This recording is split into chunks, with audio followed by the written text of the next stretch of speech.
your audio there was a little bit distorted, so we'll keep an eye on that for you, and if necessary,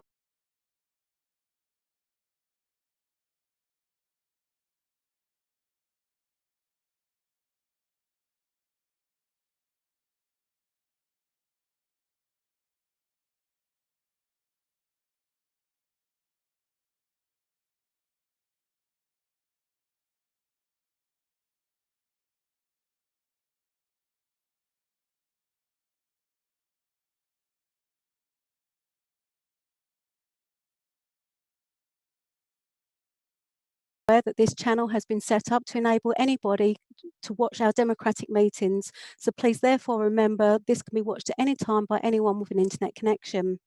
There are subtitles on the YouTube broadcast, and these are generated by YouTube.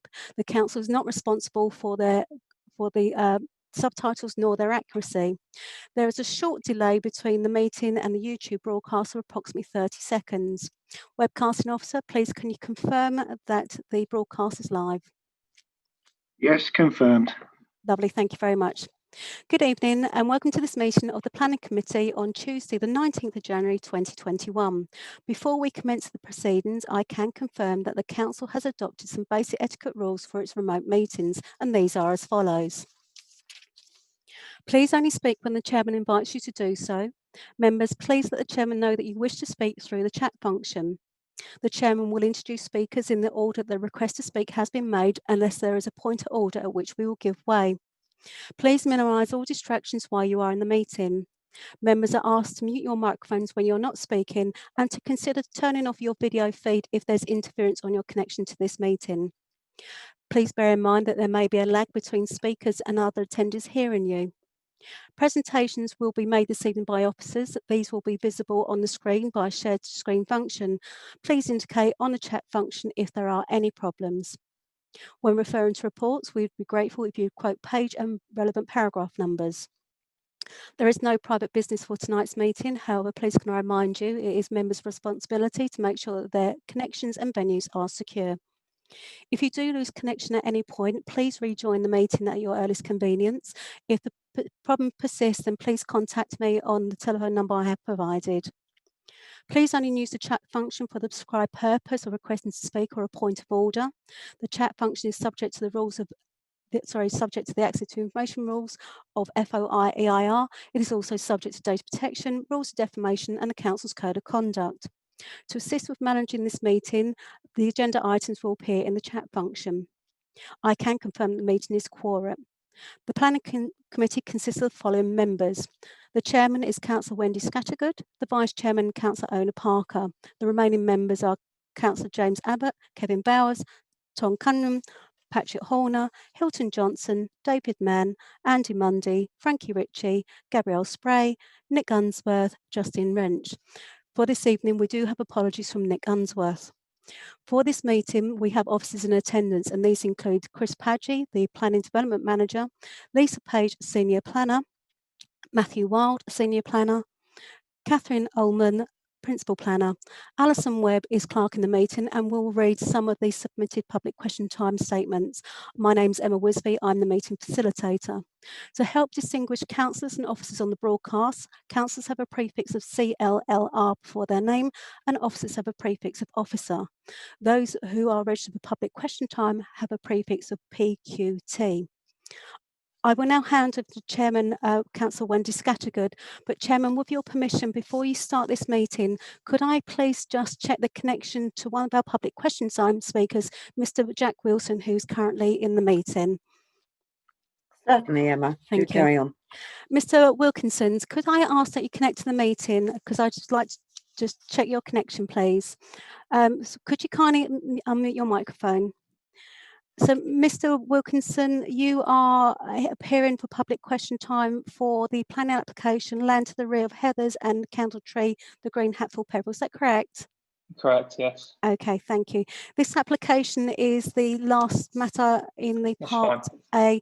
For the time being, I will leave you, I will put you into a meeting. However, Chairman, actually, with your permission, I have had a message with from Chris Padgett, the development manager, regarding this particular application. So therefore, could I please leave Mr. Wilkinson in the meeting and also bring forward Councillor Renown, who's currently in the waiting room?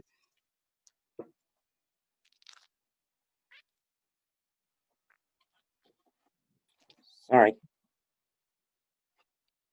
I missed what you wanted to do. Apologies, Chairman.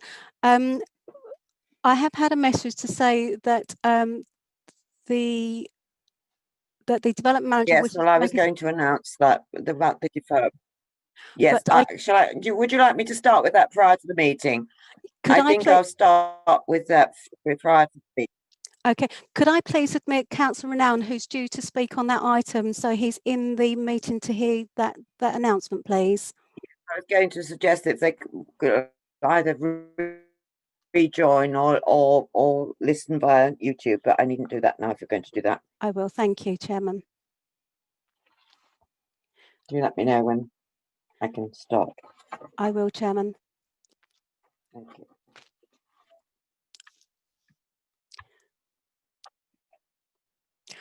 Chairman, Councillor Renown is in the meeting as well. So, Chairman, if you'd like to proceed, thank you very much for your understanding. Thank you, members. Prior to the meeting starting, I would just like to say that at very short notice, I've been notified and I've agreed that we will withdraw application 20014654 full land to the rear of Heathers and Candletree, the Green Hatfield Peveril. I do apologise to those that have turned up to speak on this item, but this was only brought to our attention at the very last minute.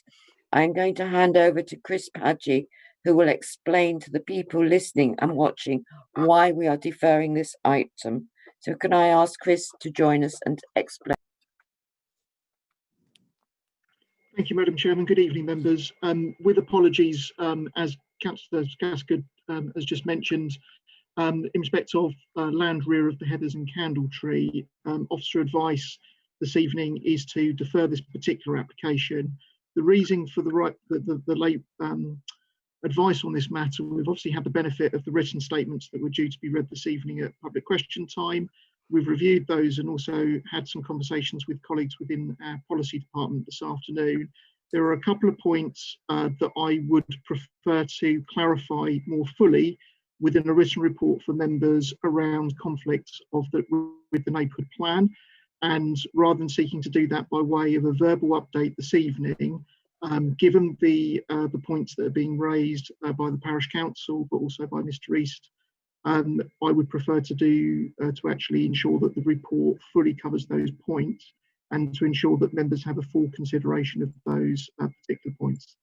So officer advice this evening would be to defer the application for consideration this evening to enable us to bring that application back at a future date at one of the next forthcoming meetings. So that's something I would work with the case officer on in terms of dates, but that would be officer advice this evening, Madam Chairman.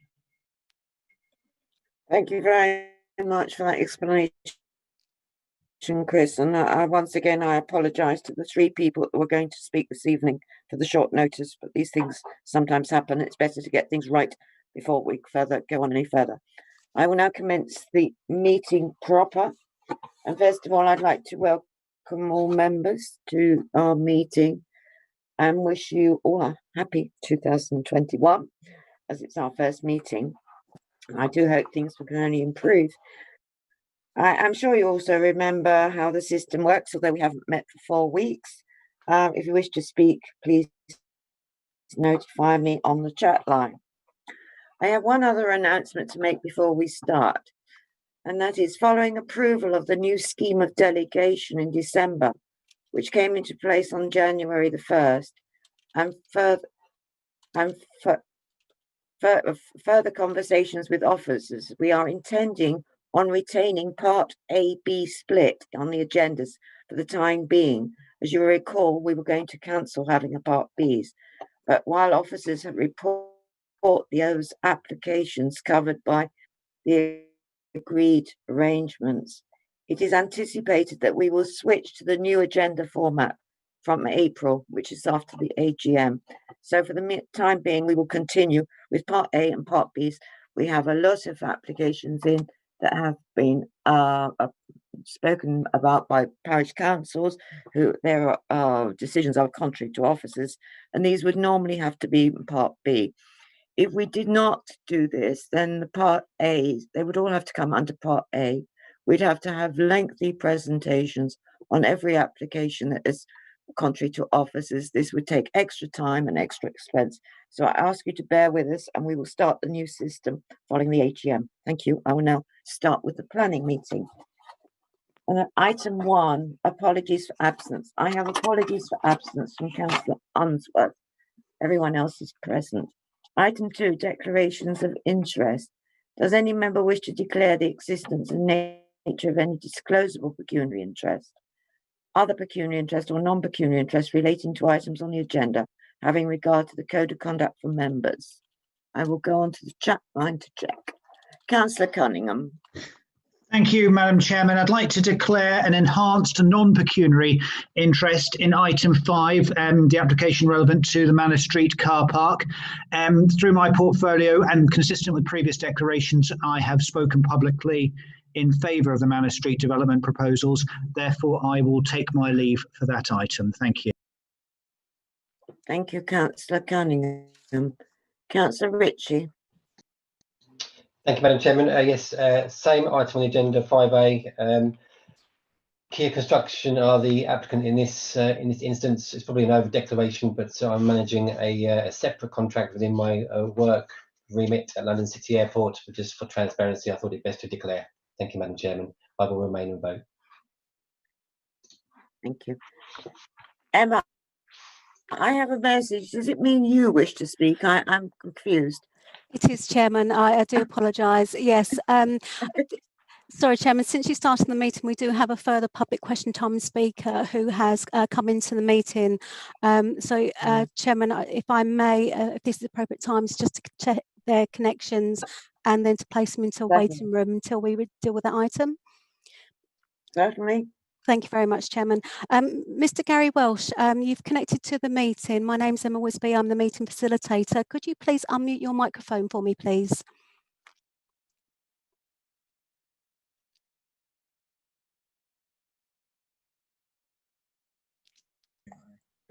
Hello.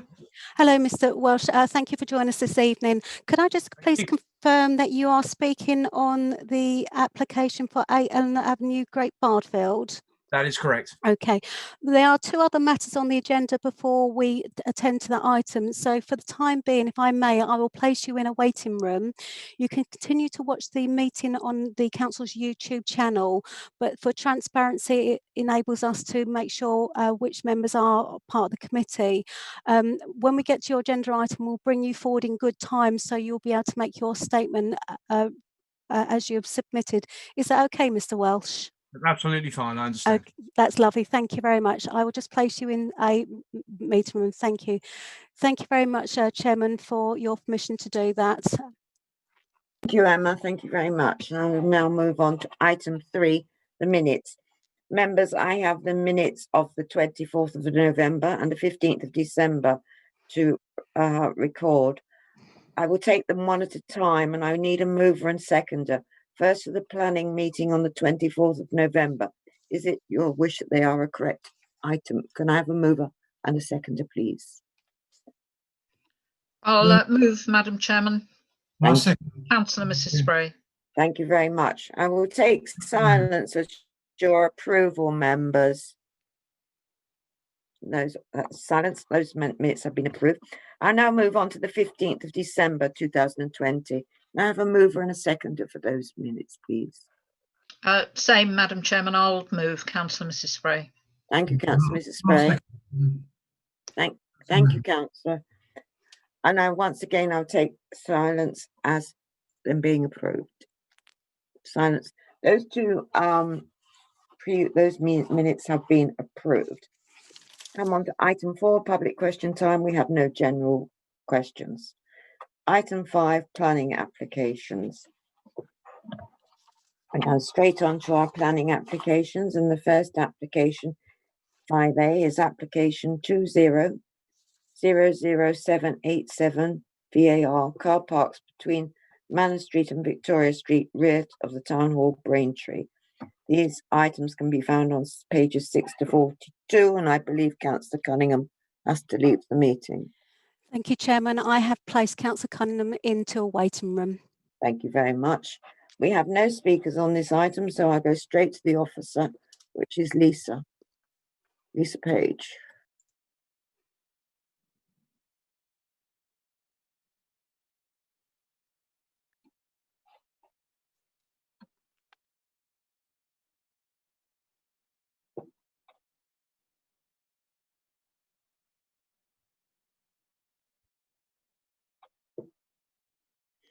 Lisa, I'm ever so sorry to interrupt you, but your microphone is switched off. Would you like to start your presentation again, please? Absolutely. I do apologise to everybody. Thank you.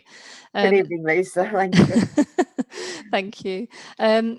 This is a Section 73 application for the variation of Condition 2 relating to approved plans on Permission 18/01337 full in relation to amendments for a number of items that are listed within the description, and the site is for the existing car parks between Manor Street and Victoria Street, rear of the Town Hall in Braintree. The application is being reported to committee in accordance with the council scheme of delegation, as the site is owned by Braintree District Council.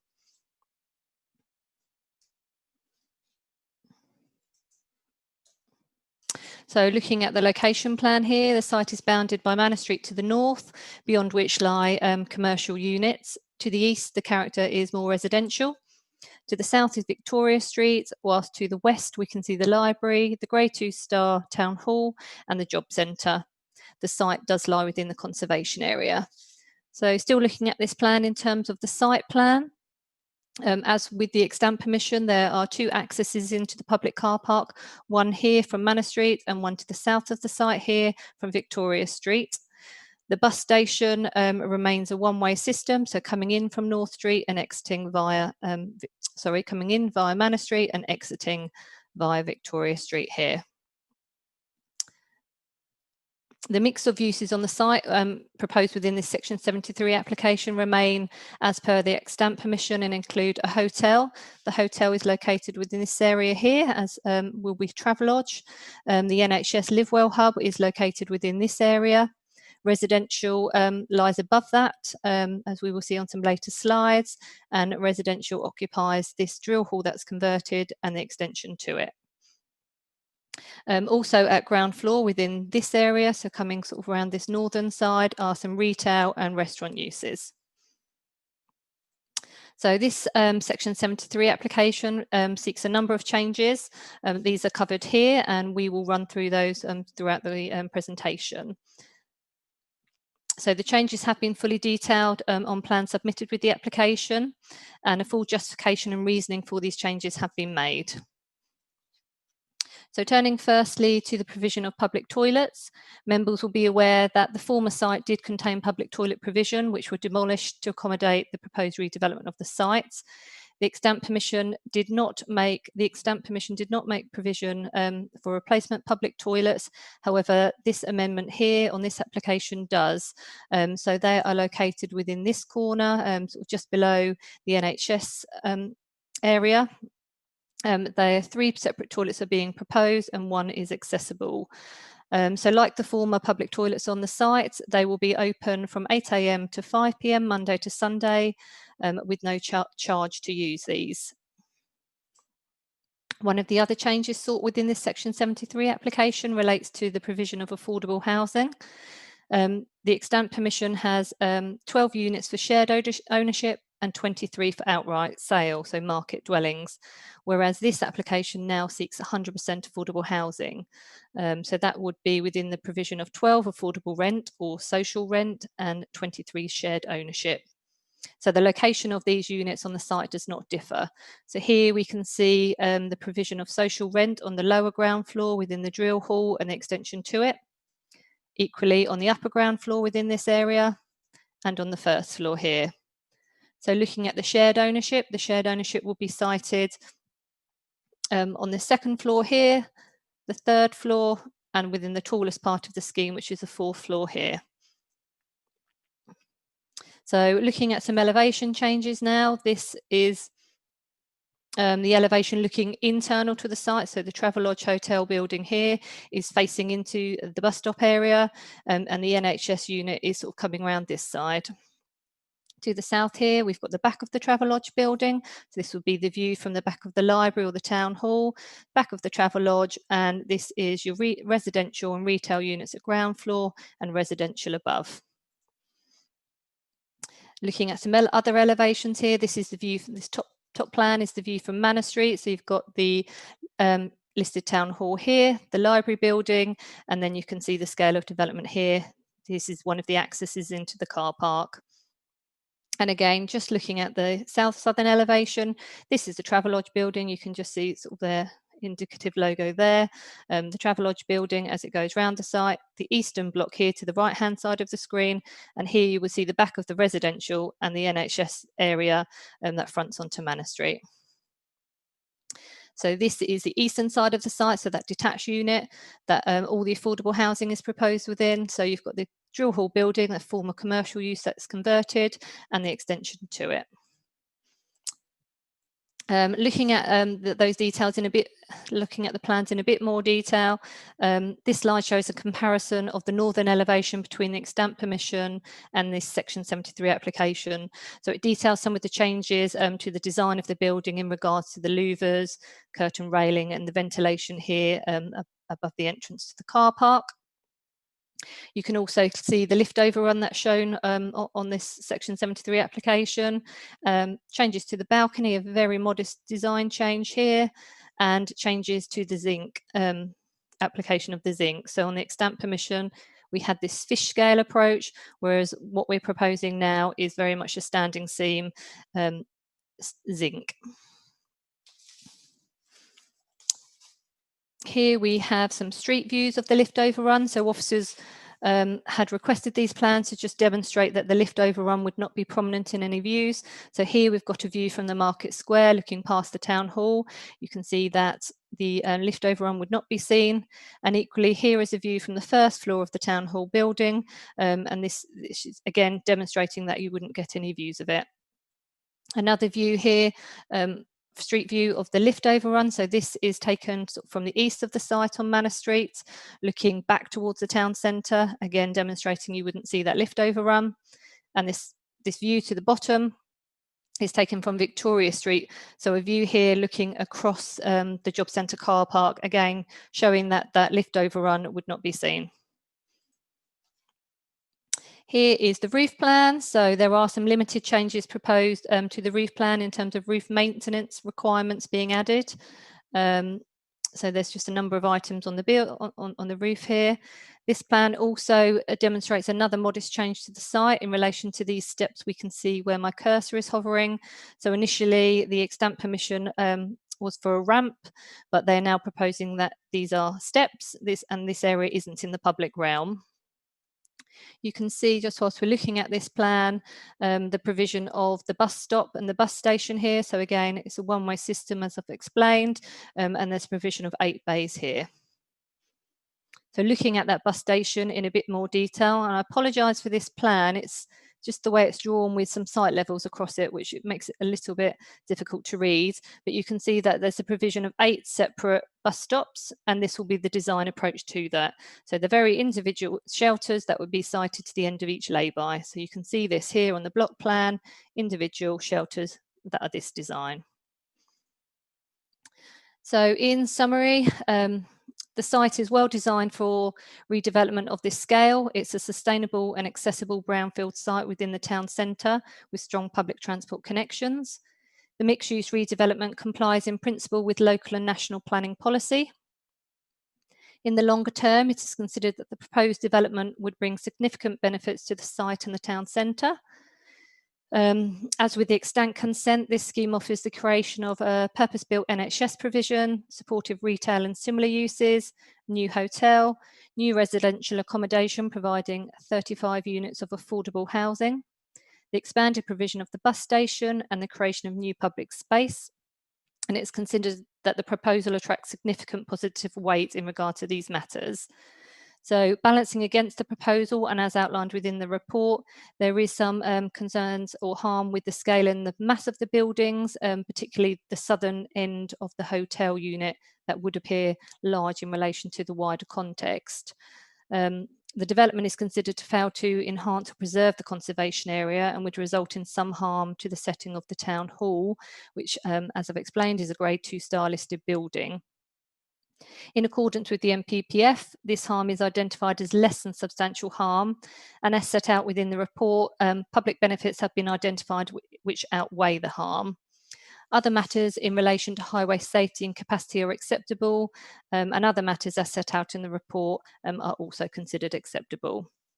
So in terms of the overall planning balance, it's considered to be, this is one, we need to balance the identified benefits relating to the mix of uses and the associated tourism and wider economic benefits against the harm. So as before, that harm is considered to result from the scale and mass of the proposals and the associated impacts on the setting of the listed building and the conservation area. So the amendments sought within this application create no further impacts, and therefore overall the balance is considered to be such that the benefits involving the enhancements of this key town centre site and the benefits it brings would outweigh the identified harm. Now, if we can just pause here for a quick update to members in terms of one point, and that is in regards to the habitat regulation assessment, so HRA, as the site lies within the zone of influence. So within the committee report, members will note that on page 30, there is a point of discussion about the habitat regulation assessment and a requirement for a contribution towards offsetting the impact of the development. So although there has been agreement to meet with these, the costings, we have not as yet received the payment. So we are proposing to members that there is a variation to the recommendation, and that is that planning permission be granted subject to the payment of the HRA. And that's the end of the presentation. Thank you. Thank you very much, Lisa. Thank you for a very, very detailed presentation. Councillor Wrench wishes to speak. Councillor Wrench. Thank you, Madam Chair. As ward member for where this development is being built at quite a fast rate, I'm really excited to see some of the changes that have been made. I welcome the use of, or the change of plan to include public toilets. I know that that is going to be vitally important. I just have a question about the toilets, and I don't know if that's anything as a planning matter for us to decide tonight. But are there any ideas around what time they'll be open? Because I would have some concerns about them being open 24/7, because the location is quite close to some local night hotspots, and once COVID is well and truly over, I'm sure that there will be quite a busy area in the evening. And I think with the residential area and other amenities, there may need to be some control on the opening hours of the toilet block. I welcome the affordability of the properties as well, and I'm really pleased with the changes to the plans. Thank you.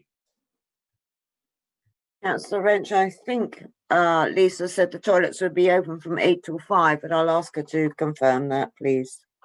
Am I right, Lisa? That is right. So that's sort of where we're at the moment in terms of discussion. So I think we're trying to just follow what the existing toilets on the site were. And as I understand, they were 8 AM to 5 PM, Monday to Sunday, I think excluding New Year's Day and Christmas Day. I think something along those lines. They will be free, so we're not expecting that to be key operated or a payment for that. So that's where we're at the moment. I hope that answers your question. Yeah, thank you. I missed that detail, so thank you for clarifying that for me. Thank you. Thank you. Councillor Mann. Thank you, Chairman. I think the changes proposed won't have a sort of a greater impact on the setting of the listed buildings, or greater impact on the conservation area compared with the previous approval. We've accepted that there will be less than substantial harm, but there is no more harm, I think, as a result of these proposed changes. And I think, as before, the overall benefits outweigh the identified harm. And I think too that overall the scheme's mixed uses should help the vitality of the town centre, which is a very important consideration. Detailed points.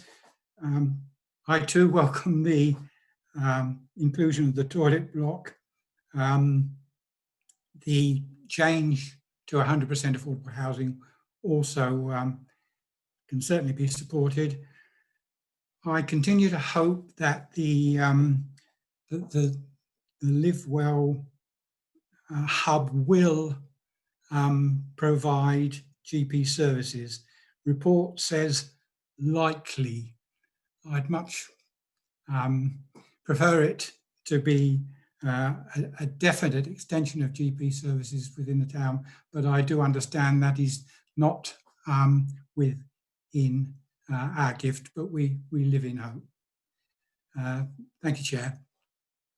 Thank you, Councillor Mann. Councillor Ritchie. Thank you, Madam Chairman. Yeah, I'd just like to echo just a couple of points that my fellow councillors have made. The extent permission is obviously, it has been granted. We've granted that previously, so these material changes are kind of negligible within the footprint and the demise of the construction. So I see very little where we would not want to grant approval for this. Would have thought the addition of toilets would have caused cause for celebration amongst some of us. We know that as this was going through its development phase, there was some robust discussions about the loss of toilets. And it's good that they've been re-provisioned for in this variation. Just one very quick question before I kind of like to take the next step. Who would be responsible for the maintenance and the provision of those toilets, cleaning, etc.? Is that part of the agreement with the some of the tenants on site, or does that fall back to Greenwich District Council to maintain? Thank you, Councillor. I'll ask Lisa to respond if she knows the answer to that. I'm not sure I do know the answer off the top of my head, to be honest. I was discussing just the toilet provision today with the strategic investment team, just in terms of sort of the operation of that. I don't know. I don't know the answer to that, if I'm honest. No problem, Madam Chair. But in lieu of that, I'd be happy to move officers' recommendations for approving the variation. Thank you, Madam Chair. Is that with the HRA payment? The HRA payment included. Yes. Does that find a seconder before I move on, please? Yes. Sorry, I didn't catch who that was. Councillor Johnson. Thank you, Councillor Johnson. Well, does anyone else wish to add anything further? I have no one else on the chat line. Right, I'm going to put that to the vote. It has been moved and seconded that we approve this application with the additional clause regarding the HRA payment. Councillor Abbott. For. Thank you. Councillor Bowers. For. Councillor Cunningham is not in, sorry. Councillor Horner. Councillor Horner. For. Thank you. Councillor Johnson. For. Councillor Mann. For. Councillor Monday. For. Councillor Mrs. Parker. For. Councillor Ritchie. For. Councillor Mrs. Spray. For. Councillor Wrench. For.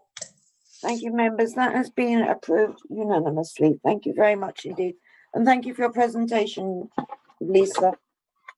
We now move on to the next application, which is application 5B, application 20011112 full, land south of Headingham Road, Bulmer. Can be found on pages 43 to 55. I do have two statements on this application. They're both going to be read by Alison. And the first one is from Mr. Warren Smith. He is a supporter. Alison, are you ready to read it? Thank you, Madam Chairman. Has Councillor Cunningham? Oh, he has. Yes, thank you. Oh, sorry. I was rushing it. Sorry. Okay, this is a statement by Mr.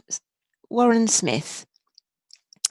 Good evening. I support the application for an entrance allowing the applicant direct access onto the Headingham Road from his property.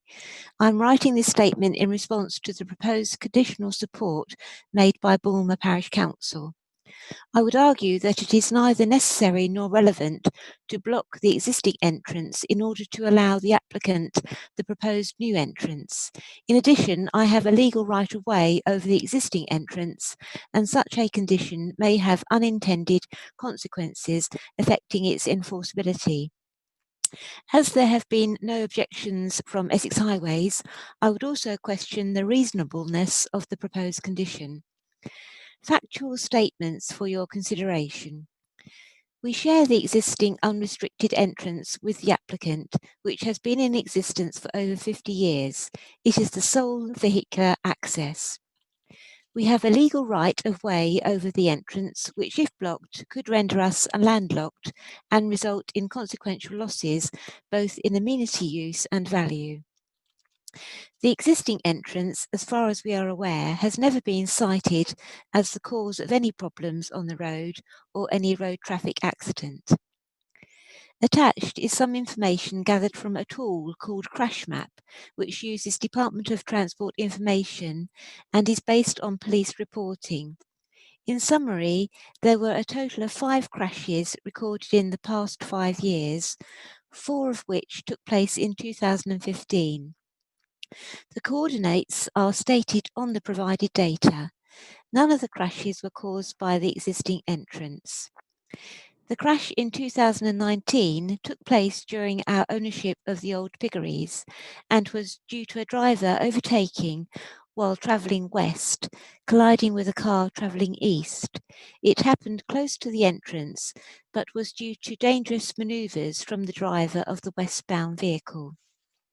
For a summary, please see the below table.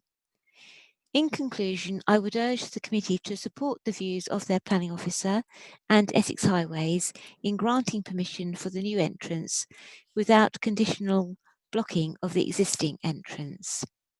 That's the end of the statement. Thank you, Madam Chairman. Thank you, Alison. The next statement is from Bulmer Parish Council on the same application, and this is also going to be read by Alison. Thank you, Alison. Thank you, Madam Chairman. This is the statement by Bulmer Parish Council. This statement is submitted on behalf of Bulmer Parish Council and the residents of Headingham Road, who reside close to this development and have experienced over recent years the issue with the entrance to these premises. One major concern is about highway safety issues near the site, which includes but is not limited to large vehicles passing or turning near to this section of the highway that consists of blind bends. Traffic from the easterly direction is not aware of the existing entrance, which has seen several accidents in recent years, resulting in telegraph poles being dislodged and emergency services being called. The existing entrance is close to a corner, and we understand from a previous application is still owned by the proposer of this new entrance further from the corner, which we accept is a much safer entrance. Interestingly, the current entrance must be of a concern to the proposer, as prior to submitting this application, he made an approach to the Parish Council for us to support an application for a speed limit reduction along this stretch of Headingham Road. The report summary provided by the applicant, one commissioned by the owner of the adjoining site, the Piggeries, which shares the current exit for a planning application for his site, states in the summary and conclusion, quotes, the appropriate visibility display requirements for the speed of vehicles travelling along Headingham Road can be achieved if the proposed access location is moved approximately 50 metres to the west of the existing access point, end quotes. Bulmer Parish Council and the nearby residents respectfully request that should the new entrance be granted, the existing hazardous entrance is closed. That's the end of the statement. Thank you, Madam Chairman. Thank you very much, Alison. Thank you. And now come to the presentation. Now I'd like to welcome Catherine Ullman. I think this is her first presentation at planning. I might be wrong, but I'm sure it is. And I'll pass over to you, Catherine. Thank you very much. I'll just get this up on the screen for you.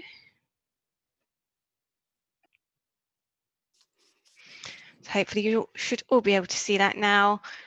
So this is an application for, as you probably have gathered, a proposed new access on land south of Headingham Road, Bulmer.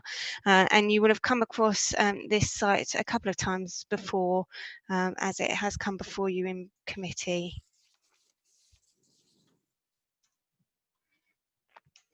Just having a small issue trying to get off this slide. Don't know why that is not working. Okay, good. Right. So the proposed access is shown on this site plan. As you can see, this is the Bulmer Road, sorry, Headingham Road here, and this is segmented Bulmer outskirts. It's in an area of countryside. To the site itself is an agricultural field where agricultural building was proposed in this location here.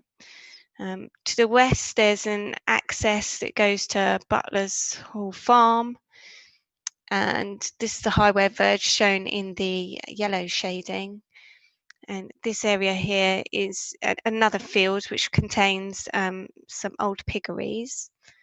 You'll note that the applicant's land ownership is shown in the blue line, and the existing access is shown to the east. So presently, you come in from the Headingham Road, enter here, and you can either fork towards the piggeries, or you can fork sort of down the existing access and into the applicant's sort of field here.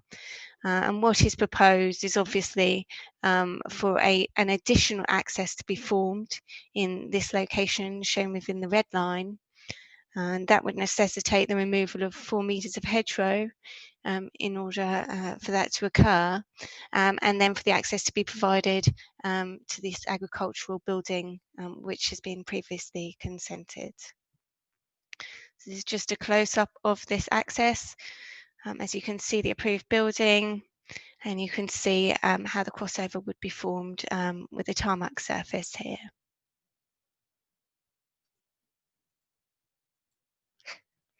This is details of the new hedgerow planting, which is proposed to compensate for the loss of the hedgerow, those 4 metres of hedgerow which exist in this location here. So what would happen is that 4 metres of hedgerow would actually be taken out and translocated to 2 metres either side of the access, and then a brand new hedgerow, a species-rich hedgerow, would be provided just around the access, and the idea of that is that would assist in limiting views sort of from the Headingham Road towards the building and the access road, and also provide biodiversity enhancement, which is required under policy. So this is a picture of the Headingham Road. The access to this Hall Farm is here. The existing access is up here where you can see the white boards. And I've marked obviously for you the approximate location of the new access that would be formed sort of in between, just sort of near this tree here. So the planning history is of interest in that in 2018 there were 2 applications considered by the inspectorate. They'd been refused. One was for a storage building and another for an access. Now the access at that time as proposed was slightly further east, so it wasn't in the precise location shown, but there are some sort of transferable principles from that decision, which I think members have appended to their papers. The inspector at that time raised no issues with the loss of the hedgerow in terms of its impact on the character of the area. I think the concern was the in combination effects of both a larger storage building, which was proposed at the time, and the removal of the hedgerow, which would have obviously allowed or permitted views of that building. Now, in this case, the building is not a storage building; it's an agricultural building. It has been approved, and I do believe that it's now been also varied, but essentially it is a smaller building than was considered by the inspectorate back in 2018. So in considering the visual effects, you'll see in the officer report that those are considered to be acceptable, as the building is smaller. There's an existing hedgerow obviously outside the site which provides some screening and softening effects, and equally there would be that additional hedgerow planting. In terms of biodiversity, there were some initial objections from the ecological consultant who advises us. However, they have lifted those objections and are now satisfied, subject to the conditions which I've proposed. And in terms of highway safety, the parish have objected to the application. I think their objection centres on the necessity really to have two accesses, and the fact that they have a very strong preference for the existing access to be stopped up. And if you'll recall, when I showed you that site plan, the existing access is not in the applicant's ownership, so that for one thing makes it very difficult for us to require them to stop it up. Also, there would be less vehicle movements through the existing access as effect of having alternative access for this particular site. Therefore, that might deliver a highway safety benefit, because they're not using the existing access quite so much anymore, which is deemed by the parish council to be unsafe. But the highway authority obviously doesn't object to the existing access staying in place, and does not object to this proposed access. And so therefore it's a recommendation of approval, but subject to the conditions as per your report. Thank you very much. End of presentation. Thank you very much, Catherine. Thank you. Chat. Right. Oh gosh, I've lost it. I have no one indicating they wish to speak. Councillor Mrs. Spray, sorry. I didn't see it quick enough. That's all right. Thank you, Madam Chairman. I've only just popped the request in there. I think, well, the two things struck me about this. First, the former appeal decision, which, previous appeal decisions often have considerable relevance. This one does, but I think only from the point of view that as Catherine said, the agricultural building had not gone up at that stage. That was part of the appeal process. It now has. It was smaller than originally proposed, and the inspector did not seem to have any particular problem about the access. So I don't think that would form a grounds for refusal this time around. The other point to make, I think, is the first speaker, Mr. Warren Smith, did say in his statement, I can just find the line, that he does have a legal right of way over the existing entrance. So by blocking it off, that would have consequences, most definitely. So for me, there don't seem to be any great planning grounds on which to refuse this. It seems perfectly acceptable, and that's the conclusion our officers have come to. So I'm happy, Madam Chairman, to move officers' recommendation for approval. Thank you. Thank you, Councillor Mrs. Spray. Before I move on, does that find a seconder? I'll second, Chair. Thank you. I've got Councillor Abbott that wishes to speak next. But as the ward councillor, I'd just like to point out that entrance at the moment is extremely busy, because they've opened up selling eggs and all sorts of produce. So the entrance is extremely busy, and if they're moving it along the road, then we're going to have two busy entrances, which are probably maybe highways weren't aware of, but they're now starting to sell items from there, and people just pull off the road and then pull back on again. It is dangerous, in my opinion, but I have to leave it to you members. Councillor Abbott. Thank you, Madam Chairman. That's interesting local information. I think the issue with the existing entrance is its extent. It's there where it is. Also, it's outside of the application boundary. And the third point, I very much agree with what Councillor Spray says. Although it's a civil matter, I think the council has to be extremely careful when it makes planning decisions which could infringe upon easements and rights of access, because that can cause unintended consequences. Very pleased to see the re-provision of the hedge. That's a good thing. I'm happy to support this. The only thing I wanted to raise with officers is I'm wondering why the information item, no discharge of water and all works affecting highway laid out and constructed, etc., is an informative and not a condition. Because obviously an informative, we can't legally require that to happen. And I would think it's really important in this case that the access is constructed to the full highway standards, one of which is not to discharge water onto the highway. So could I have that question answered? Thank you very much. Yeah, certainly. The informative was applied at the Highway Authority's request. So they've asked for that specific informative to go on, and they haven't asked for a condition regarding, control of surface water, etc. So that's why we have the conditions that the Highway Authority have asked for and the informatives that they've asked for. I think the thing is, if the water comes off the road there, it will flow down into where the bend is, because it goes down. You've got two dips, and with ice forming, it could be very dangerous, and that's probably why they've asked for that.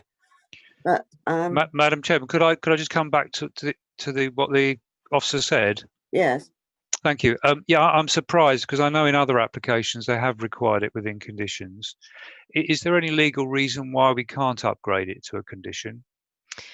No, if you're concerned that there is going to be issues in terms of discharge of surface water onto the highway, then we can apply a condition to that effect. It's not a problem. Could I propose that then, please? Thank you, Councillor Abbott. That's a good idea. So yeah, it's for details then for submission and Highway Authority approval under condition. Yeah. Councillor Mann. I'll second Chair Councillor Abbott. You don't wish to. Sorry. But I mean, both previous speakers have made very sound comments. I just did note that the inspector's report raised no concern with highway safety, and of course the Highways Authority themselves have not objected, which would limit our powers, I think, to intervene. Pleased with the augmentation of the hedgerows, and pleased to see our standard 5-year condition in the mix there. Thank you, Chair. Thank you, Councillor Abbott. Mrs. Parker, before I come to you, Chris Paggi wishes to address Councillor Abbott's point, so I will come to you after I've called Chris Paggi. Chris, would you like to speak now, please? Thank you, Madam Chairman. Sorry, I think Catherine's already answered it in part, but I just wanted to come back just on the surface water point. Just for Councillor Abbott's benefit and also for members' benefits as well, officers are still in the process of doing a very comprehensive review of all of our standard conditions and working with consultees. The reason why that particular wording from the county would not meet the test for a planning condition, as it's actually stated, and why it's an informative, is because there is the potential there for a clear issue in terms of enforceability. If during heavy rainfall, potentially even a level access, you could end up with surface water simply running onto the highway. The point which Catherine's covered is that the condition, and absolutely fine for a condition to be included, needs to include details of that surface water drainage to come forward for approval. So we can actually deal with the point as opposed to actually putting on a restrictive condition to say that no water should be discharged onto the highway. Hopefully that's clear, but if we require those details to be submitted for approval, we can make sure that the scheme is appropriate and doesn't end up in the consequences as described. Thank you, Madam Chairman. Thank you, Chris. Councillor Abbott, does that answer your concerns? Yeah, so we're asking for details which would achieve the same thing. Is that right? Yes, I think that's what Yeah. they're saying. Yeah. Thank you. Yes, I'm fine with that. Thank you. Councillor Mrs. Parker. Thank you, Madam Chairman. Also, another very small point about water, really. I noticed that the access goes across a ditch. Would the access, would that access include a pipe to allow water still to flow through the ditch? I'm not sure if that will be covered by the informative. Perhaps you could just address that, please. Yeah, the details don't actually show for there to be any type of culvert of the watercourse. The Highway Authority does normally ask for details of that. At the time of visiting, I wasn't able to actually see that there was a ditch on the site, but it was very overgrown. So if you've been since in the winter time and there is a ditch there, then it may be that the Highway Authority have potentially missed that. So we could ask for details, further details of any culverting which might occur. I think you'll find there is a ditch all the way along the side of that road, and if it is blocked, then we would have an overflow. I do think this is something that really does need looking at. It's a normal ditch beside a field along the side of the road.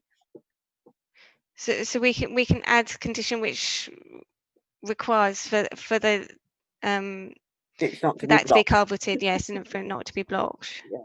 And All right, details to be submitted. Thank you. Does anyone else wish to add anything on this application? No. It has been moved by Councillor Mrs. Spray and seconded by Councillor Mann. But we've now got the additional, we wish an additional condition saying that the ditch mustn't be blocked. It will need to be piped where they make the access. I'm going to put that to the vote. Councillor Abbott. For. Councillor Bowers. For. Councillor Cunningham. For. Councillor Horner.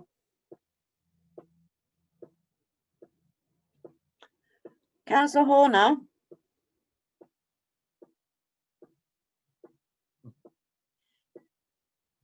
Councillor oh, thank you. Councillor Johnson. For. Councillor Mann. For. Councillor Monday. For. Councillor Mrs. Parker. For. Councillor Ritchie. For. Councillor Mrs. Spray. For. Councillor Wrench. For. Thank you, members. That is unanimous. Thank you very much indeed. Thank you, Catherine, for your presentation. For. Thank you. We now come to the application 5C, application 20014145. I apologise, I'll start again.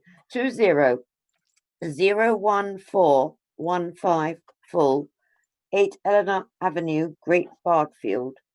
And once again, members, we have speakers on this application, and they are going to actually speak themselves.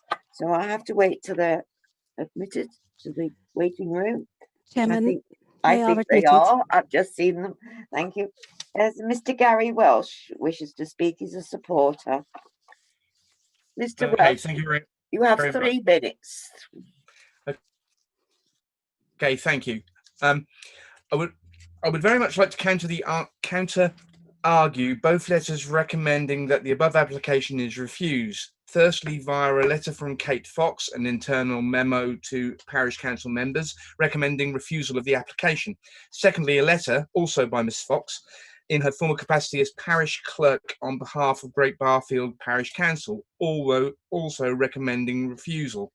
I would like to counter these arguments, the arguments raised in this letter in regard to the approval of planning application 12/00102/FUL, erection of one 4-bedroom detached dwelling and attached garage, land adjacent to Eleanor Avenue, Great Barfield, Braintree, Essex, CM7 4RT. Actually, the land was annexed from the original dwelling and then planning permission was granted with S106 on Thursday, the 9th of August 2012. Surely this sets a precedence for any similar application on Eleanor Avenue. Or could we go back further to Home Lee, built in the garden of 28 Benlowes Road? There are very few houses on this estate that have the space to the side of them that number 8 has in abundance, and therefore, in my opinion, do not set any precedents. Number 8 has always had a gable end facing us at number 10, as we have a gable end facing number 8, and the position has not been altered or obscured. I am unsure why this has been commented upon in Mrs. Fox's letters. The dwelling that permission is being sought for, converting to a dwelling, simply replaces the original utility block and an asbestos garage, whose line and height is in keeping with the utility block on the opposite end of the block, along with number 6 and our own utility block here at number 10. The building is already there with planning permission for other purposes. It is surely purely a change of use being requested. This also brings me to Ms. Fox's argument about the loss of spaciousness. Proposed dwelling from a street level view takes less space than any previous building and is considerably more aesthetic.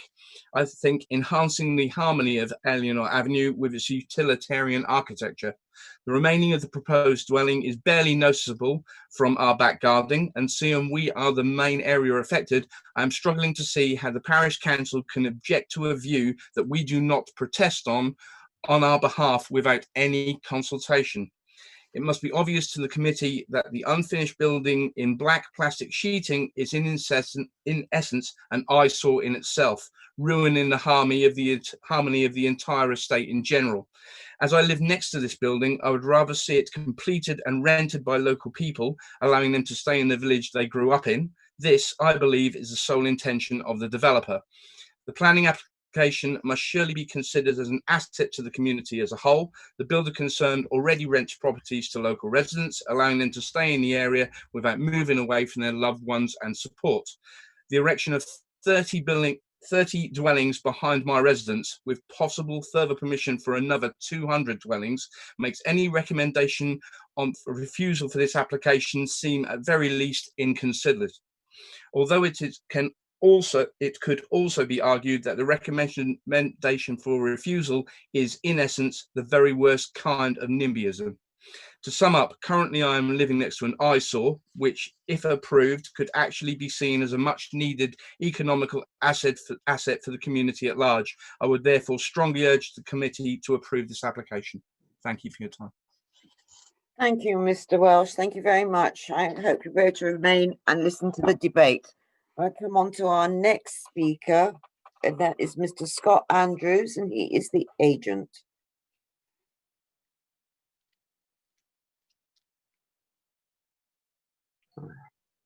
Good evening, committee members. I'm Scott. I'll be speaking on behalf of the applicant, Mr. Freshwell. As noted by Mr. Welsh earlier in this meeting, this planning application is solely for the conversion of the existing building, the creation of parking and the subdivision of amenity to facilitate its residential conversion. The design, appearance and material finishes do not hold any substantial weight in the determination of this application. That is because they've been already accepted for a certificate of lawful use under the applicant's permitted development rights. The design would in fact be improved by domestic occupancy, as we're proposing in this application, through the aforementioned landscaping and subdivision required for the change in use. Whilst we appreciate the local authority have no control over the decision making for permit development outbuildings, this should not elude the fact that the host building in this application is recognised as an acceptable form of development under overarching planning law, hence what exists today.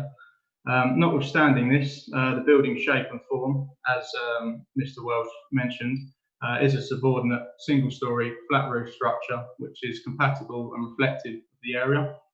Most of the dwellings along Eleanor Avenue feature similar sort of built forms, you know, the single-storey flat roof utility additions, which can be seen on nearly every property on the avenue. So failure to recognise this architectural pattern demonstrates a lack of assessment by the parish council. As part of the decision-making process, the local planning authority are obviously duty-bound to make a decision on applications such as these as to whether the level of harm caused by the building being used as a separate residential dwelling as opposed to an ancillary outbuilding would significantly and demonstratively outweigh the benefits of the proposal when assessed against the National Planning Policy Framework as a whole, where the presumption in favour of sustainable development sits at the heart of this. The reuse of this building for residential occupancy would not invoke any incongruity beyond the existing scope, except for the addition of a vehicular parking space, whereover the net gain of marketable housing would clearly outweigh any level of harm caused by this parking space and subdivision. A more detailed consideration of this planning balance has been set out and concluded in the officer's report, and a recommendation for approval has been made. The conversion of this existing building will provide an affordable and desirable starter home for a young family or even an elderly relative hoping to move closer to family in Great Bardfield, a location where this type of property is not readily available already, nor is there the provision for such. Obviously, these proposals are for a single bedroom dwelling, with ample amenity space, the required level of parking. So these proposals do demonstrate a clear level of compliance with all local and national planning policy, and it's therefore respectively requested that the committee members honour the planning officer's recommendation for approval. Thank you for listening. Thank you very much indeed, Mr. Andrews. Thank you very much. We'll now come to the presentation, and I'll ask you to wait so you can hear the debate. Thank you. The presentation this evening is going to be made by Matthew. Thank you, Madam Chairman. Good evening, members. Good evening, Matthew. Bear with me 1 second just while I share my screen.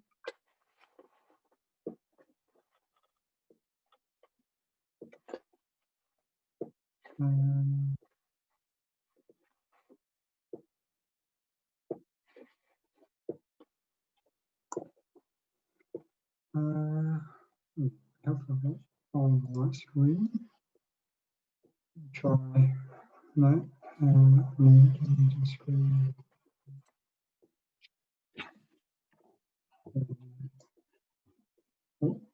Does that work? Can you see the presentation? Yes. I can see it. Yes, we've got it. Okay, thank you. Right, so the application, as has been said at public question time, we're looking at the conversion of an existing outbuilding to form a one-bedroom dwelling at 8 Alina Avenue, Great Barfield.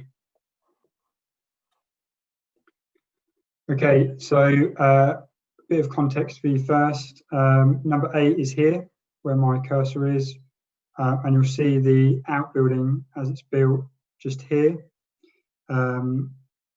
The site is within the development boundary. There's also no heritage context to concern us on this particular site, so it's not in a conservation area, not a listed building nearby.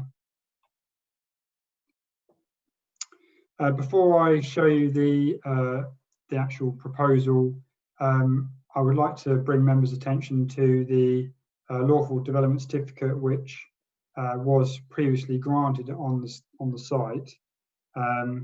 So basically, the lawful development certificate is a mechanism that allows an applicant to apply to the council to say, is my outbuilding, as in this case, permitted development, i.e.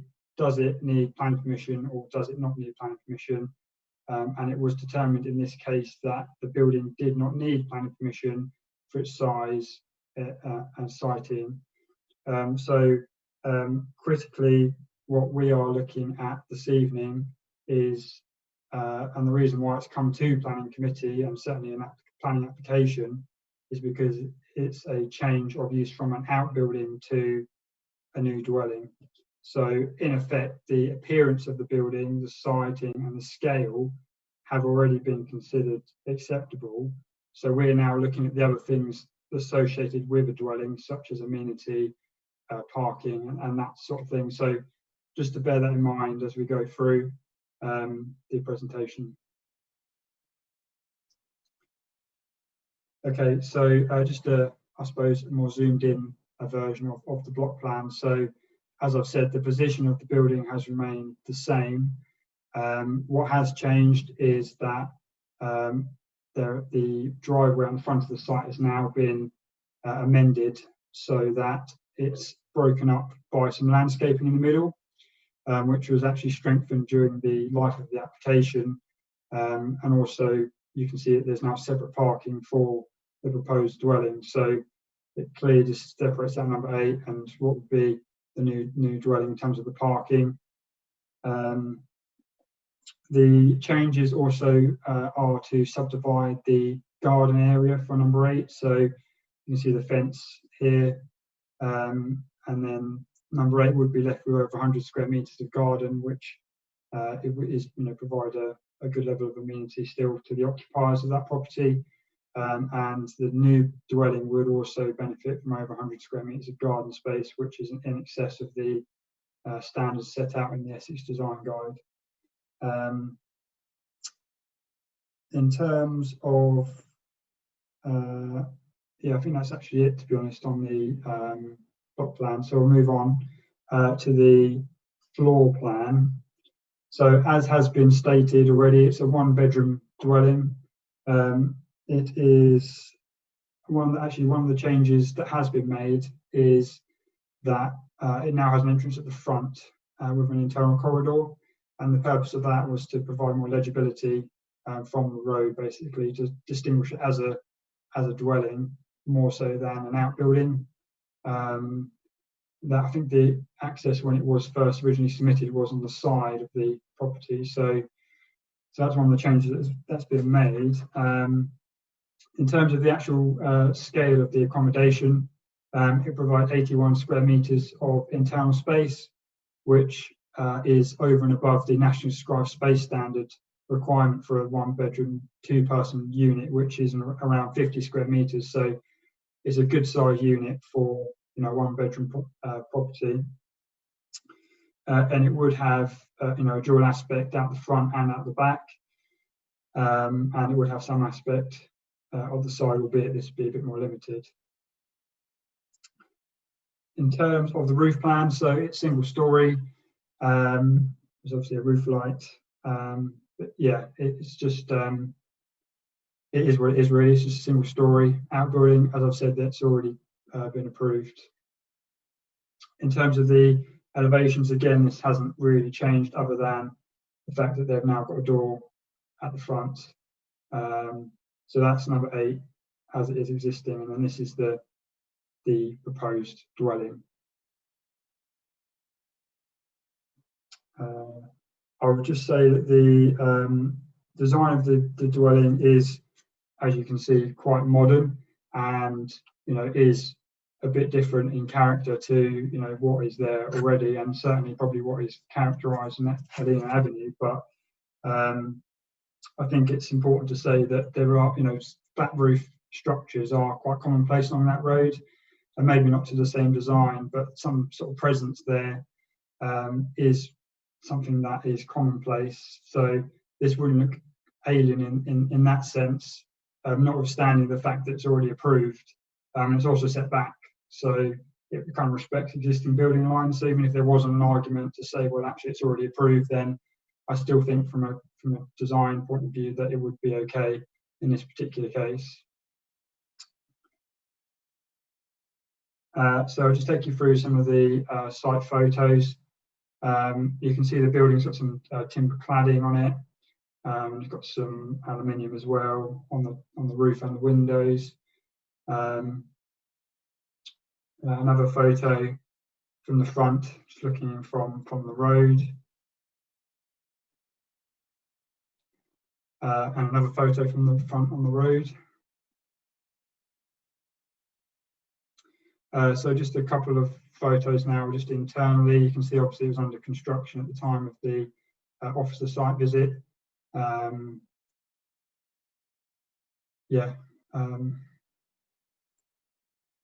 Probably all I can say that really. So they're looking out the back. That's looking out the back that way. And this is what the rear garden would be. at the rear. It's looking at the back of the proposed dwelling and looking down the side towards the road. So just to sort of recap all of that then, so the site is in the development boundary where the principal residential development is acceptable. Great Barfield is a reasonably accessible village in the settlement hierarchy, so it's, it's a good location for new housing. The siting and appearance have already been approved, as I've said. The dwelling would provide a good standard of internal and external amenity to future occupiers. It provides sufficient parking and landscaping to the front, as we've seen. There wouldn't be any detrimental neighbour impacts as a result of the outbuilding. And then you've got the sort of other benefits, like the jobs during construction. Obviously, it's under construction. I guess the internal stuff is what will change. And then one of the other benefits as well is that there was an older outbuilding there. It's been replaced. So this one's obviously been built to a modern standard, which, if they applied to convert the older outbuilding, there might have been a less eco-friendly output from that. So I guess that is a small benefit. One dwelling towards the 5-year housing land supply, quite small, but it all counts. And no other statutory consultee objections other than the parish council, but that's set out in the report, their objections. So in officers' view, the harms of the development would not significantly and demonstrably outweigh the benefits in this case, and it's recommended that the application is approved to members this evening. Thank you. That's the end of the presentation. Thank you very much indeed. Thank you. Just put my chat. No, let's go. I have Councillor Mrs. Parker. Thank you for the presentation, Matthew.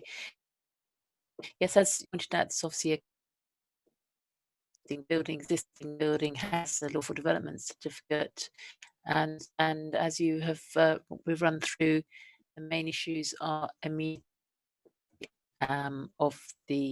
for existing occupiers and for neighbouring dwellings, and also landscaping and sufficient parking, etc. And I think you've run through and confirmed that is all acceptable. I don't think there are any reasons on which we could refuse this application, given that the building is already there and we are just talking about conversion. I would actually like to pick up a point that Mr. Welsh made. I do think it's a very fair point that he made, that this provides a single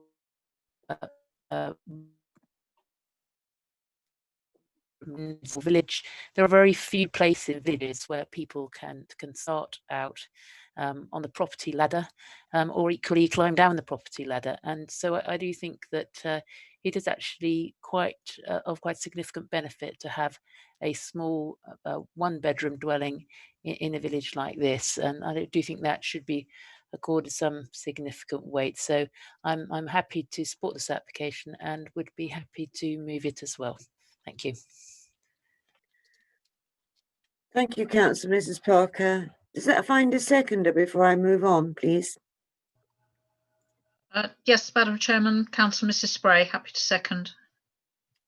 Would you like to speak, Mrs. Spray? No, I think both Matthew and then Councillor Mrs. Parker summed it up very well. Thank you. Thank you. Does anyone else wish to speak before I move this application? No. On members, as no one else is registered to speak on chat line, I will. Councillor Johnson, I have a picture of you. Do you wish to speak? No, thank you, Madam Chair. No, just waiting to give my vote. Okay. Thank you. I'm going to put it to the vote. This is up for approval. Councillor Abbott. For. Councillor Bowers. For. Councillor Cunningham. Councillor Horner, 4.